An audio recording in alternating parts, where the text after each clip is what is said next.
Welcome back to Racing Across America on this Monday morning. As promised before the break, Frank Vespe from the RacingBiz.com joins us now. Good morning, Frank.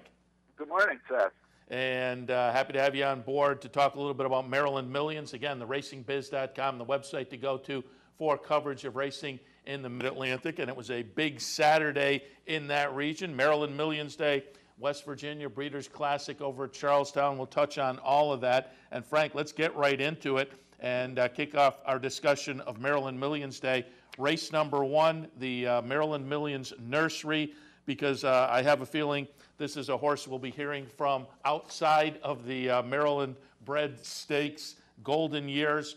Talked with Dave Rodman on Friday about these races, and we thought this was obviously going to be the horse to beat. Golden Years coming off a career debut win with a pretty good number at Laurel on September 10th, and Golden Years comes back as we watch the stretch run on Saturday of the Maryland Millions Nursery. Number 5, Golden Years, gets it done as the 30-cent to $1 favorite under Victor Carrasco. What were your thoughts on that performance? Yeah, I mean, this looks like a real horse for sure. He's a colt by Not for Love. He's actually, Maryland Million is primarily Maryland sired horses. He's actually a West Virginia bred. Oh, right. You don't see a ton of West Virginia breds that go outside of West Virginia and compete all that great. And but this guy looks like the real deal. Rodney Jenkins said after the race that I believe the plan is to take him to Florida and see what they could do with him down there. But he's a horse you want to keep an eye on. He won his debut impressively, and then he comes back here. And in a race that went fast, I mean, they went 10-2 for 6 furlongs. 3 races later, the sprint, which is for older boys, that included 2 graded stakes winners, went 9-4. So these guys were moving out. So this is a pretty good effort right here. Yeah, very impressive. And again, yeah, as you know, I said Maryland breds, and I guess some of the races, or at least one of the races, they expanded to Maryland breds because they didn't get enough entries. But you're right, Maryland Million Days is Maryland sires primarily, and it is notable that this one is a West Virginia bred. But as I say, I think he's going to be able to step out into open company. Let's take a look at the Maryland Millions distaff. Actually, not take a look. Got video replays on some of these races. Some of them we'll just touch on, and one of those is the Maryland Millions distaff. Just some quick comments. Classy Coco gets it done here as the 3-2 favorite and does it pretty convincingly. Yeah, I mean, she pretty much blitzed the field here. A kind of funny side note is Trevor McCarthy, who rode the winner, he got off here, came into the winner's circle, and his grandmother was there to watch the race and came in, and we were talking to Trevor afterwards, and he said, yeah, my grandmother watches all my races, bets on all my races, but she said she's not going to bet on me anymore. And we said, why not? He said, because I go off at too short a price all the time.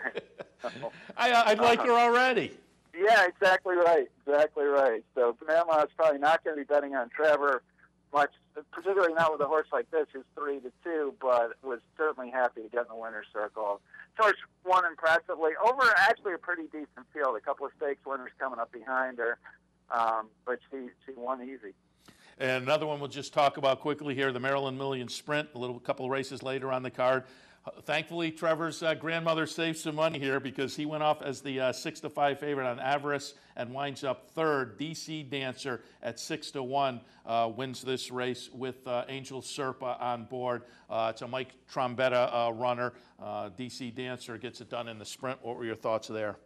Yeah, I mean, this is kind of an interesting race. These horses were basically all stacked up right next to each other, rounding the turn, and DC Dancer was best down the lane. Avarice loomed a big threat, but then kind of flattened out and got pipped for second. But it was a nice win for DC Dancer. He's won 4 races in his career. They're all at Laurel. He's obviously a horse that really likes it there. And Mike Trombetta said that this was really the race they've been pointing this horse to, and obviously it paid off for them. Yeah, and given the record over the track and the win coming into this, that 6-1 was kind of generous on that horse.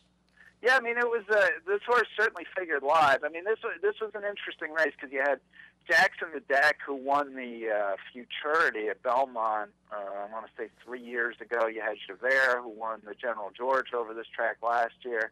So you had a couple of stakes winners, or graded stakes winners, plus you had Avarice, who had won a stake at Delaware earlier in the summer. who ended up as the favorite here. So you had some ways to go. Two Joes is a pretty nice horse. So you had some ways to go for sure here. And, so this horse, probably didn't stack up class-wise maybe with a couple of these. But on the other hand, as you say, he comes in great form, and he loves this racetrack, and it definitely showed. All right, and speaking of prices and overlays, wanted to show the Maryland Million ladies just because of the crazy upset in here. But it's another one that, 30 to 1 on the morning line. We're going to watch the number 10 Bear Access win at 66 to 1. So, 30 to 1 on the morning line. But looking back at the past performances, last time out went off at 13 to 1, 2 back 5.5 to 1, 3 back 2 to 1. I'm not saying, I'm not redboarding here because I didn't use this horse, but I think it's one that you could have made a little bit of a case for. So the 66 to 1 just seems, maybe longer than this horse should have been. But 66 to 1 gets it done over Devilish Love, who was the 4 to 5 favorite in here. And it's a nice ding-dong stretch duel, but the 66 to 1 shot just refuses to be passed. Well, the funny thing, 4 to 5 on Devilish Love was stupid. That was, sort of all the astute handicappers I was talking to were saying this is nuts for this horse to be 4 to 5. And maybe the favorite, but really it's the kind of horse you look at and go, yeah, if I could get 4 to 1, I'd play that horse. But, the thing with Bear Access that was interesting is Derby Bill Watson, who used to be the on-air handicapper at Colonial Downs, once said to me, if you could get Caramanos on the grass, 50 to 1, you play it, you don't look at the past performances, you don't second-guess yourself, you just play. And before the race, Larry Murray and Caramanos have teamed up to win a bazillion races on the grass. In particular, just last year at Colonial, they won the Colonial Turf Cup with London Lane at 50 to 1. And, as you brought up Caramanos, I couldn't think of. I knew it was at Colonial. I couldn't think of the race though. But yeah, I thought he's done this before. Absolutely, he has. And Murray said to him in the paddock before the race, he said, "You're going to be 50 to 1. They might just let you get on the lead and forget about you. Yeah. So just go out, grab the lead, and go as far as you can." And Caramanos just put him to sleep out there. They go 15 and 1 for 3/4, and then he's got enough left in the tank to hold off cavalry. So a really neat win for those guys, and I think you're right. This is a race. This is the other thing about this race. We put out a wagering guide, and one of the things we said is if you're going to take a shot on a race, this is the race to take a shot on because the ladies almost always produces a long shot winner. There hasn't been a favorite to win this race in over a decade. So this was a place to take a stab, and I didn't either. So shows you how smart we are. But as I say afterwards, and I also added Caramanos into my equation. I thought, this horse was playable, and I was remembering that race last year, and as you talked before, I remembered it was Colonial, but I remember he'd done it before, and so intriguing. As I say, I'm not redboarding because I didn't use it, but I certainly think people could have looked at that one and gotten a nice little juiced up price in there. All right, let's move on and just another race just to talk about quickly, the Maryland Millions Lassie, because it's always fun to look at the 2-year-olds and kind of project out and figure what might happen next year. Well, Mike Trombetta gets it done. Another long shot. The number 9, My Magician, 28 to 1. My Magician coming off of a couple of third-place finishes, so was still a maiden, but a nice day for Trombetta. The favorite in here at 2 to 1 was Rockin' JoJo. Winds up running third. But My Magician off of a ding-dong battle kind of a win, maybe one to kind of pay attention to going forward. Yeah, I was talking with the owner after the race, and he said he didn't bet on his horse. Oh. But on the other hand, he gets to cash the $55,000 winning check, so that's all right. But no, this is a horse that had run twice. They had sent her to Saratoga, but she got sick, so she didn't run up there. They ran her at Timonium, and that was her debut, and that was okay. And then her last try at Laurel, the horse kind of ran off with the rider, so they put Pimentel on her. She gets it done at 28 to 1, and the guy who owns her is Guy Larry Johnson, who owns the horse, bred the horse, owns the stallion too, who's Street Magician. This was the first stakes winner for Street Magician, so it's a pretty good day for Trombetta, who gets 2 wins, and Larry Johnson, who cashing a whole bunch of different checks on this horse. And I'll also toss in Miss Ballistic, kind of disappoints as the second choice at 5-2, running 8th in the field of 11, but may just have defined herself as more of a turf horse. I think that's exactly right. I mean, she had 2 prior dirt tries. One was okay, one was not. She has 2 great turf races behind her, including a win in the Salima. She comes out here and just, I just think she's a grass horse, like you said. Speaking of grass horses, nobody like the great Ben's Cat, and we'll watch the stretch run here of the Maryland Millions turf.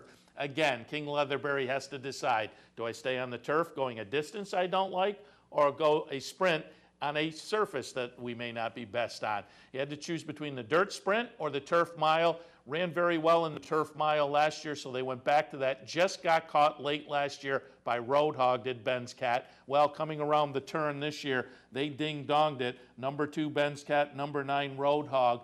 Ben's Cat in the stretch dispatches Roadhog, but in a stretch run just incredibly similar to last year, just can't hold off a late run by Talk Show Man. Talk Show Man beats the 3-2 favorite Ben's Cat, does it late, but boy, another really nice performance by the venerable Ben's Cat.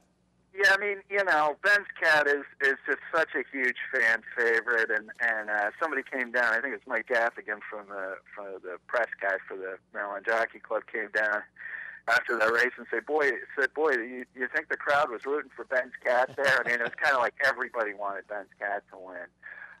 But King had said before the race he thought Roadhog was maybe an inch not as good as he was a year ago, which maybe was the case, and Ben's Cat was able to kind of put him away in the lane. But he said the horse he was really worried about was Talk Show Man, and Talk Show Man had run second in the Cape Henlow pin of the Delaware to Hardest Core, who then turned around and won the Arlington Million. So that performance looked a lot better, a few weeks later, and he comes back and gets the money here. But it was kind of neat. It was the first Maryland Million win for the owner, Michael Harrison, who's a vet, and he must have had 100 people in the winner's circle, and they were so excited. So as much as people were disappointed, including me, in seeing Ben's Cat not win, it was kind of cool to see some people who were so excited to get there.